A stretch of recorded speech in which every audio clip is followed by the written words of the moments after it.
வணக்கம். தமிழா Divya TNPSC 2025 group 4 தேர்வுக்கான previous year இலக்கண வினாத்தாள். இப்போ நியூ சிலபஸ் வந்திருக்கிறதுனால அதிகமான வினாக்கள் 85 வினாக்கள் வந்து இலக்கணத்திலிருந்து வரதுனால ப்ரீவியஸ் இயர் கொஸ்டின் நமக்கு வந்து முக்கியம். நம்ம ப்ரீவியஸ் மாடலை நம்ம பார்த்தா தான் நம்ம வந்து இலக்கண கொஸ்டின் எப்படி நம்ம வந்து படிக்கலாம் அப்படிங்கிற ஒரு ஐடியா கிடைக்கும். ஃபர்ஸ்ட் கொஸ்டின் நம்ம டெஸ்ட் ஒன்று போட்டிருப்போம். பிரித்து எழுத சேர்த்து எழுத பற்றிய கான்செப்ட் அந்த டெஸ்ட்டில் வந்து எக்ஸ்பிளைன் பண்ணியிருப்பேன்.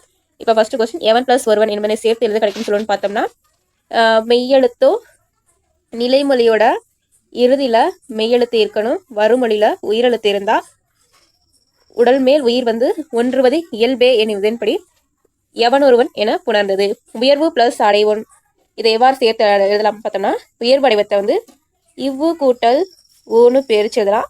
இது அடைவோன் இருக்கு. அப்போ இது என்ன விதிமுறை புணரும்னா உயிரும் கண்டிப்பாக புணராது.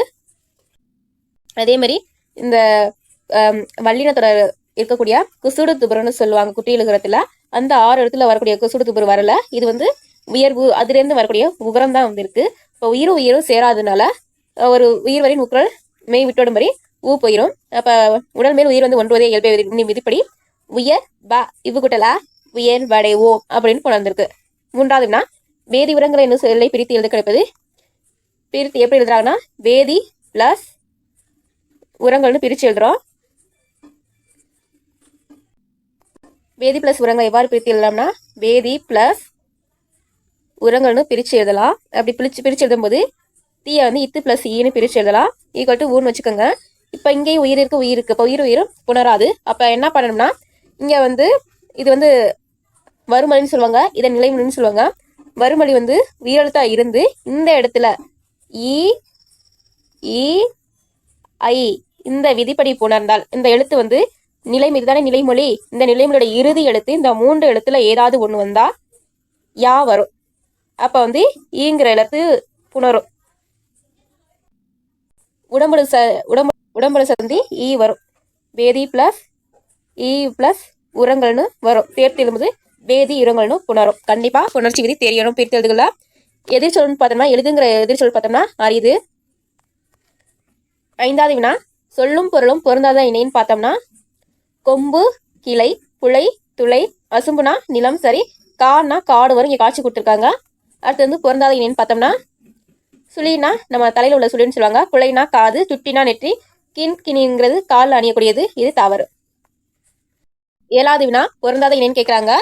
இந்த சிறுபொழுதுக்கு கேட்டிருக்காங்க. இதில் வந்து சிறுபொழுதுக்கு வந்து ஷார்ட்கட் என்ன யாருக்கு மாலை வைத்து என்ன நன்மை.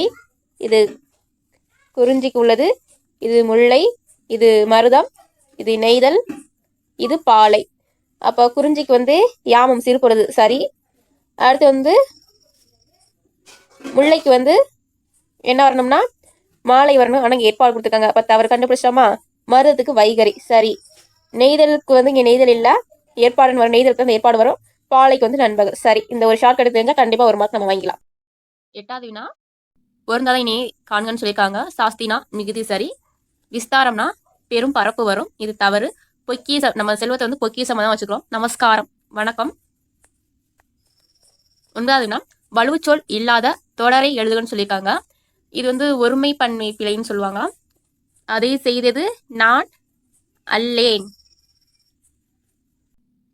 ஃபர்ஸ்ட் வந்து ஆப்ஷன் வந்து ஒவ்வொன்றா ஒமிட் பண்ணி பார்க்கணும். அதை செய்தது நான் என்று. இது வந்து அக்ரிணைக்கு வரும், உயர்திணைக்கு வராது. அன்றுங்கிறது ஒருமையை குறிக்கக்கூடியது. இருந்தாலும் தவறு. அதாவது அதை செய்தது நான் அல்லேன். அதாவது இங்கே நான் அப்படின்னு முடிஞ்சா இது ஒரு சின்ன ஷார்ட்கட் தான். இது நான் வந்தாவே இது அல்லேன் தான் அதுக்கான வார்த்தை வரணும். அடுத்து வந்து அதை செய்தது நான் அல்ல, அன்று அல்ல, இதெல்லாம் அக்ரிணை பெயருக்கு வரக்கூடியது. இது தவறு. அதை செய்தது நான் அல்லன்னா இங்கே வந்து ஒருத்தர் தான் இருக்காங்க. இது வந்து அல்லருங்கிறது பலர் பாலுக்கு வரக்கூடியது. அப்போ இது 3 தவிர அதை செய்தது நான் அல்லேன் மட்டும்தான். அடுத்து வந்து ஆங்கில சொல்லுக்கு நேரான தமிழ் சொல்லுன்னு பார்த்தோம்னா ஆங்கில சொல்லுக்கு நேரான தமிழ் சொல் சரியானதை குறிப்பிடுங்கன்னு பார்த்தோம்னா ஹோமோகிராஃப்னா ஒப்பெழுத்துன்னு சொல்றாங்க. வவ்வல்னா உயிரெழுத்து, கான்ஸ்டன்ட்னா மெய்யெழுத்து, டிஸ்கஷன்னா உரையாடல்னு வரும். ஆங்கில சொல்லுக்கான தமிழ் சொல் பொருந்தாத இணையக்கான சொல்லிருங்க. ஸ்டோம் வந்து புயல் சரி. டெம்பஸ்ட் அப்படின்னா நீங்க இதுக்கு வந்து உங்களுக்கு மறந்து பேர் அந்த பீலே வச்சுக்கோங்க. பீனா பேயில வரும். இப்போ பெருங்காற்று. 12வது வினா ஒளி மற்றும் பொருள் வேறுபாடு வந்து சரியான தேர்வு செய்ய சொல்றாங்க. இதுக்கு வந்து நம்ம படிக்கும்போது ஷார்ட்கட் வச்சு தான் படிக்கணும். ஏன்னா அடிக்கடி பொருள் வந்து நமக்கு கொடுக்கும். இந்த வானம் அப்படிங்கிறது ஆகாயம். அதுக்கு ஆப்போசிட்டா தான் நம்ம பார்க்கணும். வானம்ங்கிறது என்னன்னா மேல நம்ம நிஜம் உண்மையா இருக்கக்கூடிய வானம் வந்து நல்லா பெருசா இருக்கும். ஆனா எழுத்துல வந்து அது வந்து சின்னமா இருக்கும். அதே மாதிரி வானம் அப்படின்னா வான வேடிக்கை வந்து நம்ம பார்த்து கொஞ்சம் தூரம் தான் போகும். வானம் தூரம் போகாது. அதுக்கு ஆப்போசிட் வெடி. இது மாதிரி ஆப்போசிட்டா வச்சுக்கோங்க. அடுத்து வந்து தொடர் அமைப்பினை கண்டறிக. பாடி மகிழ்ந்தனர் வினை எச்ச தொடர். இதுக்கு வந்து என்னன்னு பார்த்தோம்னா வினை ஃபர்ஸ்ட் வந்து பெயர்னா பெயர் பிளஸ் பெயரச்ச தொடர்ங்கிறது இது வந்து முற்று பெறாமல் எச்சமா இருக்கும். இது வந்து பெயர் வந்திருக்கணும். பெயர் வந்திருக்கணும். இது வந்து வினை பிளஸ் பெயர்னு கூட சொல்லலாம். அடுத்து வந்து வினை எச்ச தொடர்னு பார்த்தோம்னா வினைக்கு வந்து இந்த கான்செப்ட் நல்லா பார்த்துக்கோங்க. இதை நமக்கு யூஸ் ஆக போகுது. வினைக்கு வந்து வினை வந்திருக்கணும். இதுவும் முற்று பெறாமல் தான் இருக்கணும். வினை எச்ச தொடர் அப்ப வந்து அதோட தொடர் வந்து எப்படி இருக்கும்னா வினையா தான் இருக்கணும். நீங்க இதை வந்து ஃபார்முலா மாதிரி எழுதிச்சுக்கோங்க. அடுத்து வினை முற்று தொடர்னா ஃபர்ஸ்ட் வந்து வினை முற்று முடிஞ்சு ஃபுல் சென்டென்ஸ் இந்த இடத்துல ஃபார்ம் ஆகி பின்னாடி வந்து இன்னொரு வினை வந்திருக்கும். வினை எச்சத்துல வந்து வினை வந்து முற்று பெறாமல் இந்த இடத்துல இருக்கும். வினை முற்றுல இந்த இடத்துல முற்று பெற்றிருக்கும். அதை நல்லா பாத்துக்காங்க. அப்ப வந்து பாடி மகிழ்ந்தனர் இது வந்து ஒரு வினை. பாடி இதுவும் வினைதான், மகிழ்ந்தனரும் வினைதான். அப்ப வந்து இது வினை எச்சத்தொடர். இது வந்து ஃபுல் சென்டென்ஸா முடியல. அடுத்து வந்து 14வது வினா கேட்டவர் மகிழ பாடிய பாடல் இது தொடரில் இடம்பெற்றுள்ள தொழிற் பெயரும் வினையாளனின் பெயரும் முறையே. தொழிற்பெயர்னா தொழிற்பெயருக்குள்ள விகுதிகள் நிறைய இருக்கும். அதை வந்து நீங்க நிறைய படிச்சுக்கோங்க. தல் அல் அம்மை கை விபு கூதின்னு நிறைய வரும். வினையால் அணியும் பெயர் கேட்டவர். வினை வந்து வினையால் அணி பெயர்ங்கிறது முன்னாடி உள்ள அந்த பெயரை மீனிங் பண்ணக்கூடியதா இருக்கும். அதான் வினையால் அணி பெயர்னு சொல்லுவாங்க.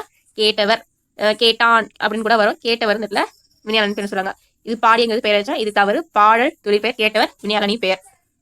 அகர வரிசை நமக்கு தெரியும். அதனால அடுத்து போறேன். சொற்களை ஒழுங்குபடுத்துக. ஜப்பானில் உருவாக்கிய பெப்பர் இயந்திர மனிதனே சாப்பிட்டு வங்கி. இது வந்து சொற்களை வந்து ஒழுங்குபடுத்த சொல்றாங்க. இது நார்மல் நமக்கு தெரிஞ்சது. ஜப்பானில் சாப்பிட்டு வங்கி உருவாக்கிய இயந்திர மனிதனே பெப்பர். 4 சென்டென்ஸை நல்லா பாசித்து ஓமிட் பண்ணி பாருங்க. அகரவரிசை வேணாம்.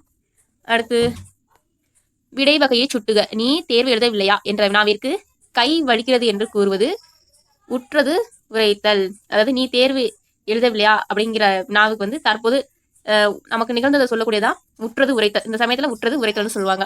உருவது குரல்னா கால் வலிக்கும் அப்படின்னு சொல்லுவாங்க. 21வது வினா உவமையால் விளக்கப்பெறும் பொருத்தமான பொருளை தேர்ந்தெழுதுதல் சொல்றாங்க. எலியும் பூனையும் போல. எலியும் பூனையும் எப்பயுமே ஒற்றுமையா இருக்காது. ஏமாற்றம்லாம் இல்ல. ஒற்றுமையா இருக்காது, வேற்றுமைன்னு சொல்லலாம். இழவு காத்த கிளி போலனா ஏமாற்றம். உவமையால் விளக்கவும் பொருத்தமான பொருளை தேர்ந்தெடுத்தல். பசுமரத்தாணி போல எளிதில் மனதில் பதிவுதல் சொல்றாங்க. அடுத்து வந்து சரியான கலைச்சொல்லை தேர்ந்தெடு. ரீபாம்னா சீர்திருத்தம்.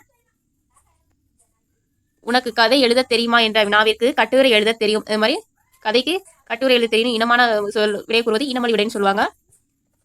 அடுத்து நிறுத்தற்குறியெல்லாம் நீங்க பாத்துக்கோங்க. நிறுத்தற்குறியெல்லாம் ஒன்று பாத்துக்க சொல்லலாம், சும்மா சொல்லக்கூடாது. நிறுத்தற்குறி ஏன்னா பேச்சு வழக்கை எழுத்து வழக்காக மாற்று.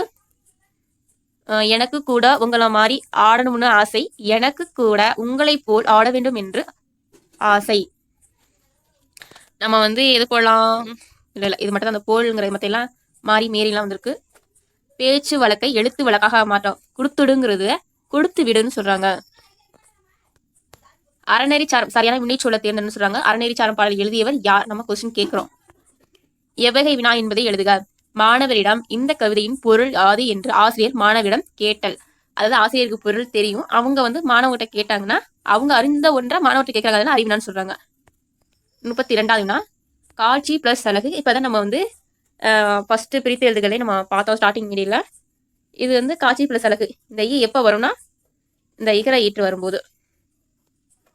இந்த காட்சியை இச்சியை வந்து எப்படி பிரிச்சு எழுதிக்காங்கன்னா இச்சு பிளஸ் ஈன்னு பிரிச்சு எழுதி அந்த ஈங்கிற வார்த்தை இகர ஈட்டுன்னு சொல்றாங்க. அதே ஐ வந்து ஐ பட்டுடும், ஈனா ஈ பட்டுடும். இது மாதிரி கொஸ்டின்கள் இனிமேல் அடிக்கடி கேட்கலாம். அடுத்து சரியான இணையை தேர்ந்தெடுன்னு சொல்றாங்க. இது எப்படின்னா மலை பிளஸ் அருவி. உயிர் முதல் உயிர் மெய் முதல் மெய்ன்னு சொல்லுவாங்களா. மலை பிளஸ் அருவி. இது வந்து நிலை மொழி. இது வந்து வருமொழின்னு வச்சுக்கோங்க. இந்த லை லை லை அப்படின்னாலும் ஐ சவுண்டு தான் வருது. இங்கே உயிர் வருது. அப்போ நம்ம என்ன சொல்றாங்கன்னா எப்படின்னா உயிர் முதல் உயிர்னு சொல்றாங்க. இங்கே தமிழ் அன்னை வந்து கொடுத்துருக்காங்களா, அது ஏன் தவறுன்னு பார்ப்போமா. தமிழ் பிளஸ் அன்னையா, இங்கே வந்து இல் இல் அப்போ வந்து மெய் தான் வரும். இங்கே ஆவா இப்படி மாற்ற முடியாது. அப்போ உயிர் வரணும். இங்கே வந்து மெய் கொடுத்துருவாங்க. அதனால இது தவறு. தென்னை மரம் நைய நை ஐங்கிற சவுண்டு வருதா. மரம் இது இம்முங்கிற மாங்கிறது ஒரு மெய்யெழுத்து. இம்மு கூட்டல் ஆன் தான் பிரிக்கணும். இப்போ அந்த இடத்துல உயிர் வரணும். உயிர் எழுத்து இது. இம்முங்கிறது ஒரு மெய்யெழுத்து. ஈ பிளஸ் மெயின் வரணும். ஆனால் தென்னை உயிர் பிளஸ் உயிர் கொடுத்துருக்காங்க. அது நல்லா தவறு. தேன் மலைன்னு பார்த்தோம்னா தேன்ங்கிறது ஒரு மெய் எழுத்து. இம்மு கூட்டல் ஆன் தானே பார்ப்போம். முதல் தீமு வருமா? இப்போ இதுவும் மெய், இதுவும் மெய், மெய்தான், ஆனால் இதுவும் தவறு. அடுத்து 34வது கொஸ்டின் பார்த்தோம்னா குறிநெடில் மாற்றம். இதெல்லாம் நம்ம சிலபஸ் சொல்ல ஒரு அனைத்துமே சிலபஸ் இருக்காது சொல்றேன். கொள் அப்படின்னா வாங்கிக்கொள். நம்ம வந்து ஒரு சென்டென்ஸ் ஃபார்ம் பண்ணாதான் அந்த மாதிரி நம்ம ஆன்சர் பண்ண முடியும்.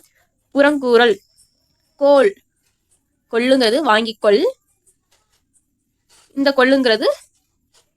கோளுங்கிறது புறங்கூறல், கோல் சொல்லுவாங்க அந்த.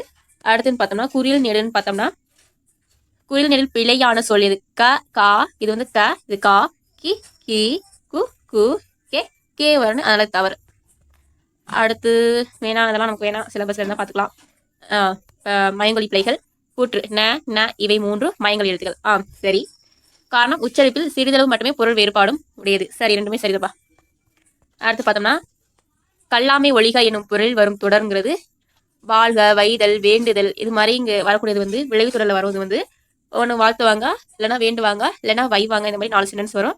இது செய்து கல்லாமை ஒழிக கட்டளையா சொல்லுவாங்க. இன்னொன்று பார்த்தோன்னா கல்லாமை ஒழிக கட்டளை தொடர் இல்லை, ஆனால் அது பல விளைவு தொடர்னு சொல்லியிருக்காங்க. இது வந்து விளைவு தொடர்னு சொல்லலாம். வினா தொடர் வராது, இதுவும் வராது. அடுத்து வந்து நேரான தமிழ் சொல்லுன்னு பார்த்தோம்னா நேராக தமிழ் சொல் வந்து சுடுமண் சிற்பம். 40வது வினா பொருளின் செறிவை சுட்டுக. நம்ம புக் பேக்ல பின்னாடி இருக்கும், நீங்க பாத்தீங்கன்னா வரும். செறிவுனா இப்ப வந்து ஒரு நிறத்தை வந்து இப்படி மரம் வந்து மரத்தோட இலை வந்து பச்சையா இருக்கு, அது என்ன நல்லா பச்சையா இருந்துச்சுன்னா பச்சை பசேல்னு இருக்கு, கரும் பச்சை கலர்ல இருக்கு, மாதிரி ஒரு மாதிரி சொல்லுவோம். அதே மாதிரிதான் அகமும் புறங்கிறது இது அகம் உள்ள, புறங்கிறது வெளிய. இதை வந்து எதிரினைன்னு சொல்லுவாங்க. காலை, இது வந்து காலை, காலையில இது மாலை அப்படிங்கிறது இது எதிரின்னு சொல்றாங்க. உற்றார் உறவினர், ரெண்டுமே உறவினர் பத்தி தான் சொல்றாங்க. இது மீனிங் தெரியல, உற்றாருக்கு வந்து மீனிங் தெரியல. கண்ணன் கரை, இதுதான் செறிவை குறிக்கக்கூடியது. அடுத்து வந்து பொச்சாப்பு, சொல்லும் பொருள். சொச்சாப்பு வந்து சோர்வு. குமரி வட்டத்தில் உப்பர் என்பது யாரை குறிக்கும்னா தாத்தாவா. இது புதுசா இருக்கு, பாத்துக்கோங்க. உப்பர்னா தாத்தா. 11th 12th இருக்குன்னு நினைக்கிறேன். பிழை திருத்தல் என்ன கிட்ட சொல்லியிருக்காங்க? சரியான பதிலை தேர்ந்தெடு. இதுக்கு ஒரே ஒரு ஷார்ட்கட் சொல்றேன். அதாவது வந்து இங்க வந்து புள்ளி வந்தா இங்க வந்து உயிரெழுத்து வரணும். உயிரெழுத்து வரணும், ஷார்ட்கட். நான் இப்படிதான் படிச்சேன். இந்த இடத்துல புள்ளி வந்துருச்சுன்னா இங்க வந்து உயிர் எழுத்தா இருக்கணும். அதே வந்து இங்க புள்ளி வலை, இந்த இடத்துல பாத்துக்கோங்க. இந்த இடத்துல புள்ளி வலைனா இந்த இடத்துல புள்ளி வரணும். அது மெய் எழுத்துன்னு சொல்லுவாங்க, உயிர் மெய் சேர்ந்து எழுத்து, அது மாதிரி வரலாம். இப்போ உதாரணத்துக்கு க, இது ஒரு மெய் எழுத்து. இந்த இடத்துல புள்ளி இருக்குன்னு அர்த்தம். இக்கு பிளஸ் ஆண்ட் இருக்கும், இல்ல புள்ளி இருக்குன்னு அர்த்தம். அது மட்டும் நான் ஷார்ட் வச்சிருந்தேன். இப்ப பாப்போமா? இங்க ஓ புள்ளி இருக்கா? ஊங்கிறது உயிர் எழுத்து, இது சரி. இது ஊர், இங்கேயும் புள்ளி இருக்கு, இங்கேயும் புள்ளி இருக்கு, தவறு. இது உயிர் எழுத்து, இது உயிர் எழுத்து, இது தவறு. இங்கேயும் புள்ளி இல்லையா? அப்ப இது உயிர் தவறு. இப்ப இது மட்டும் தான் சரி. சரியான பதிலை தேர்ந்தெடு. நீங்க இது வந்து ப்ராக்டிஸ் பண்ணி பாருங்க. உங்களுக்கு இது வந்து சந்தேகமா இருந்தா நீங்க கமெண்ட் பாக்ஸ்ல கமெண்ட் பண்ணுங்க, நான் ஒரு வாட்டி சொல்றேன். ஒப்புமைனா இணை, பொருள் வந்து அற்புதம்னா வியப்பு, மிகில்னா மேகம், உபகாரினா வல்லர். அடுத்து வந்து கீழ்கண்ட பத்தியை கொடுத்து இது மாதிரி ஆன்சர் பண்ண தெரியும் உங்களுக்கு. இன்னைக்கு வந்து போதும், 50 வினா போதும். நன்றி, வணக்கம். தமிழ் டிஎன்பிசி.